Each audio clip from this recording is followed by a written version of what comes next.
Assalamualaikum warahmatullahi wabarakatuh. Waalaikumsalam warahmatullahi wabarakatuh. Masih bersama kita Ngaji Ngopi Podcast dengan Gus Ubed di samping saya.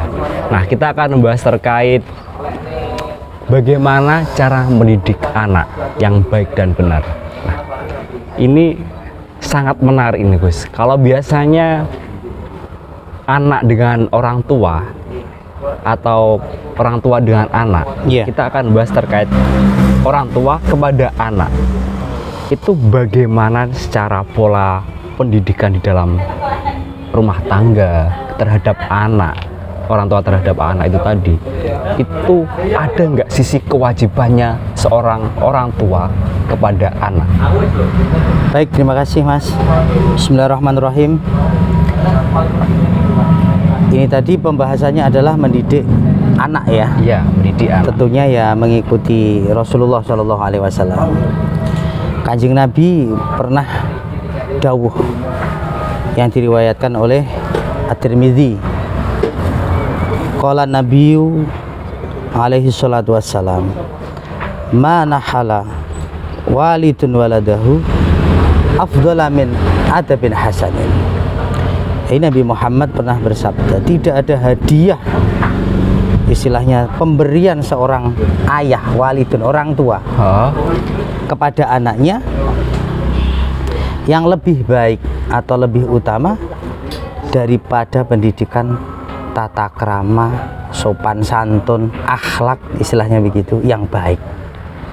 Jadi tidak ada sesuatu hal yang terbaik yang kita berikan kepada anak-anak kita kecuali pendidikan adab tata krama.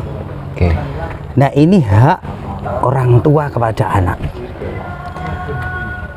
Mendidiknya dari mana? Ya dari berproses, Mas. Kalau kita mengikuti agama, bahwa dalam berproses menikahnya harus benar, cara berproses suami istrinya harus benar, ada doanya di situ. Lalu di dalam kandungan, karena kalau kita membicarakan anak, maka kita harus narik dulu panjang, Mas, ke belakang. Iya. Jadi mulai pra desain sampai ke bawah itu tadi harus ada complicated juga ya. Ada nasihat dikatakan kan bahwa anak itu kan cerminan dari orang tua, Mas. Nah, seperti itu. Walaupun mohon maaf ya, kita juga nggak boleh menilai orang bahwa ketika orang tuanya memiliki kesalahan atau kekurangan lah istilahnya, kita sangkut pautkan lalu kita sangkut pautkan, itu lagi-lagi lari ke hibah, Mas, nantinya. Tapi emang anaknya orang ini gitu kan. Misalkan seperti itu. Jadi kalau mendidik, kata kiai saya dulu, guru saya itu dikatakan bahwa bahkan dulu di pesantren itu sebelum nikah kamu tirakat dulu. Kalau ala pesantren ada yang disuruh puasa dulu lah, diniatkan untuk muasain calon istrinya, walaupun calonnya masih kedap-kedip nggak jelas. Kayak sampean sudah jelas belum ini masalah? Seperti itu. Ya nggak gitu juga dong. Kalau jaketnya sudah pantas, tapi kayaknya jodoh sampean masih kedap-kedip. Arahnya begitu. Ini penghinaan. Nah, di situ dikatakan bahwa kita seolah-olah disuruh tirakat dulu supaya nanti dapat jodoh yang baik. Kalau Rasulullah pilihannya kan ada 4 nih. Disuruh melihat li jamaliha, wali maliha, wali nasabiha, wali diniha. Nah, 4 poin.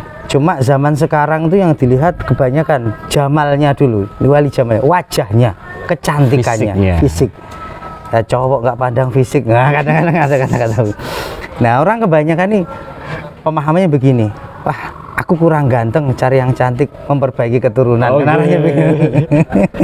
Ya boleh, itu juga sunnah, itu memang boleh juga.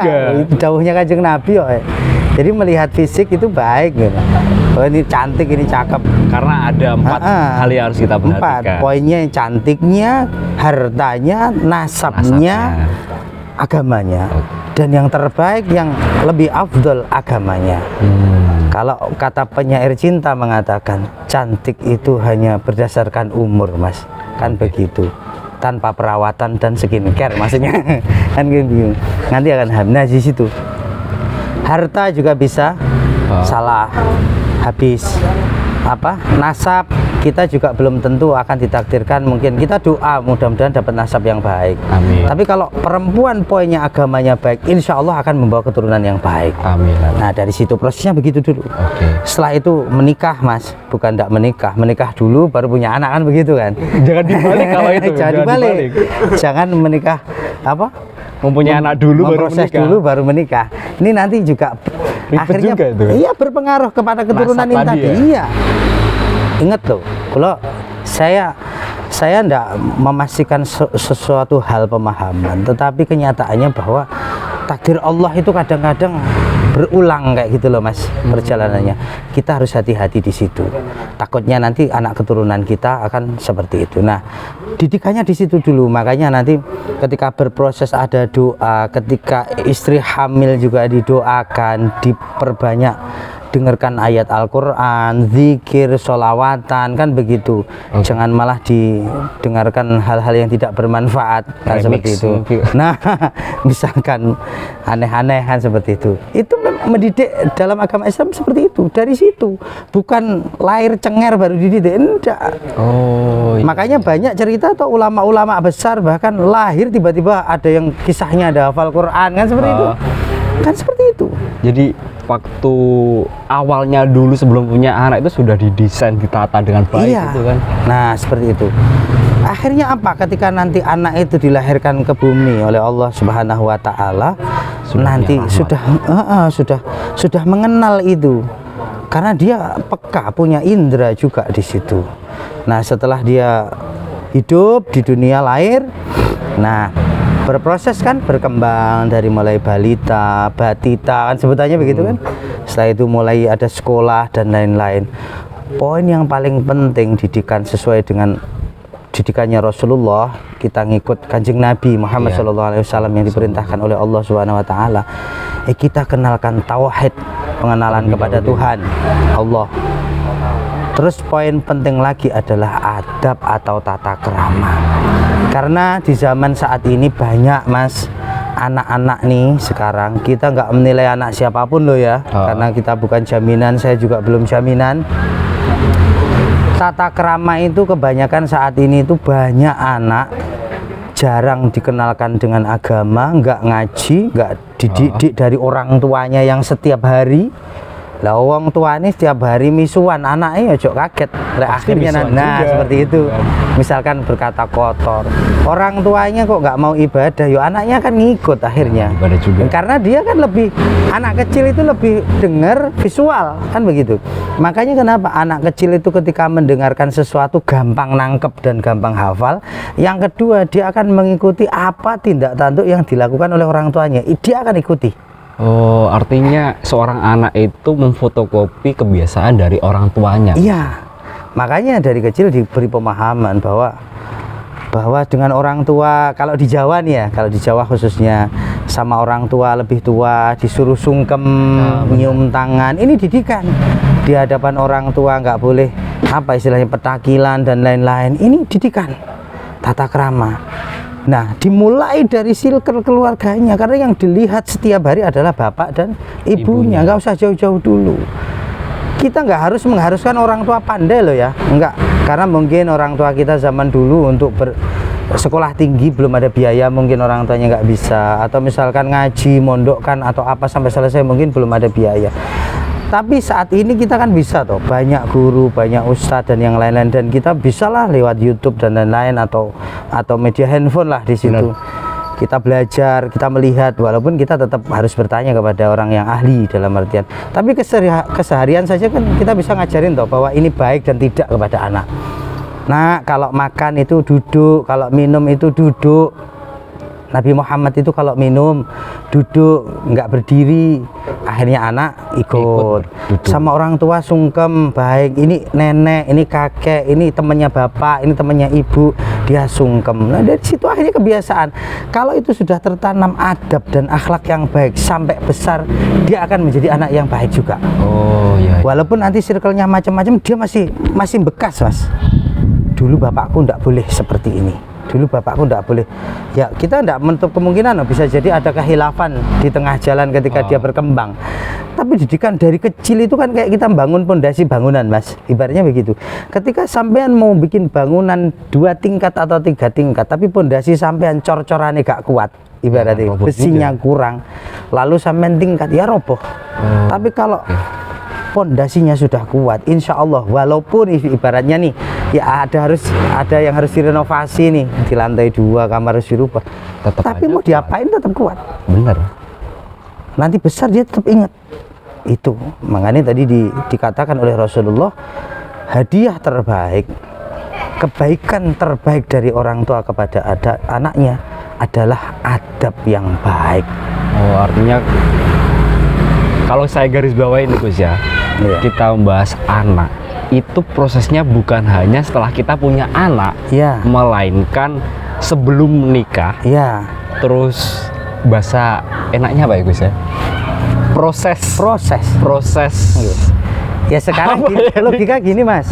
Kita punya sawah nih. Heeh. Kita cari benih yang bagus apa yang buruk? Ya bagus dong. Nah, yang kedua, kita pasti pengen beli pupuk yang baik atau yang buruk? Bagus juga. Bagus juga. Maka dalam berproses, khususnya sampean yang belum menikah ini, hati-hati harus mencari bener-bener nih sawahnya yang baik nih, benihnya yang Oke. baik nih, ibaratnya Waktu begitu. menanam itu harus yang Nah, terbaik, yang baru baik. kita menuai apa yang kita Iya, proses. kita harus tadi. sadar diri lah, Mas, kita banyak kekurangan. Kalau sawahnya nggak subur juga kan kacau. Ibaratnya ini kalau masalah di pertanian ya, Oke. kalau dalam memilih istri ya kita yang baik, ya paling enggak kita yang dia empat tadi yang ah, harus kita penuhi. poin-poinnya di situ. Lalu berprosesnya juga nggak ngawur, ada doa. Kita diajarkan setiap berbuat baik, simple sebenarnya, bismillahirrahmanirrahim, seperti itu minimal, supaya apa, banyak dawuh yang dikatakan kan dalam berproses suami istri pun berhubungan itu, kalau kita nggak ngucap sebut doa sebelumnya, nyebut asma Allah, entah minimal bismillah lah, kalau doanya terlalu panjang dan terlalu lama misalkan, Bismillah harus aja cukup. menghafalkan doanya yang lain yang mungkin belum hafal. Bismillah itu cukup. Dengan nyebut asma Allah itulah nanti akan timbul benih yang baik dari kita. unggulan juga. Bahasanya ada setan yang mengikuti, ibaratnya begitu. iya, iya. Makanya kadang-kadang kan anak yang dididik sulit banget kan. Oh, apa Kamu itu anak bapak apa anak setan? Marah kan begitu. Oke. Ya mungkin bapaknya pas proses juga bismillah. Iya bener sih Gus. Dari Jadi di proses tadi, setelah proses itu kan sudah melahirkan anak. Ya. Nah, sebelum memberikan hal-hal yang lain kan kita beri pendidikan tauhid.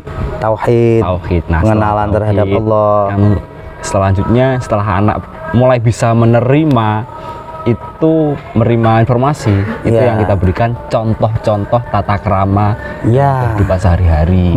Itu ya Gus ya. Iya, dan jangan lupa kalau bisa tetap usahakan beri rizki yang baik. Maksudnya gimana nih? Rizki yang baik itu ya standar kita ya halal begitu, Mas. Oh ya. Bukan berarti, mohon maaf loh ya, kita bahasan ini kita tarik panjang sampai berproses.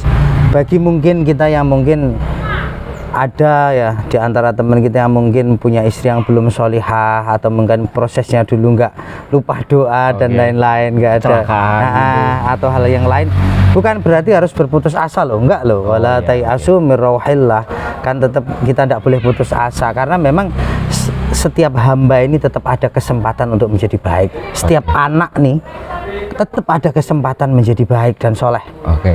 asal penekanan orang tuanya, dikenalkan dengan suasana circle-nya yang baik, dididik yang baik, agama yang baik, insya Allah lah tetap ada kesempatan menjadi anak yang baik. Bukan berarti lalu nanti putus asa ngiranya, terus akhirnya wah ini salah istri nih, harus ganti. Nah yuk keliru ini.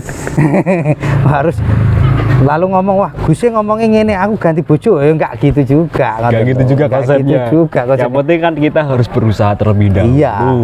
Walaupun mungkin background kita dahulu Iya. kurang baik. Iya. Jadi waktu kita setelah punya anak, sebaiknya kita jangan mengulang kembali Iya. kejadian yang dulu-dulu. Iya. Kita membangun suatu tata krama yang baik terhadap anak seperti apa. Iya. Gus ya.